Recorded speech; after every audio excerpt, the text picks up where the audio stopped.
হবো, এবার রেডি হওয়ার জন্য আমরা ওই ঘরে গিয়ে আমরা রেডি ফেডি হচ্ছি।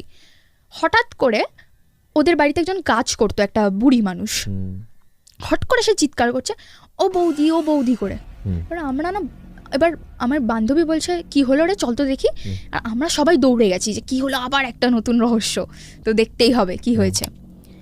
গিয়ে দেখছি ওদের ডাইনিং টেবিলটা, মানে যেটাতে ওরা খাবার খেত, ওই হলের মধ্যে ডাইনিং টেবিল, ওটা থেকে পুরো জল, মানে কোথা থেকে এসে পড়লো জানি না, এত জল পুরো ঘরের মধ্যে পুরো ফ্লোর ভিজে গেল, এত জল।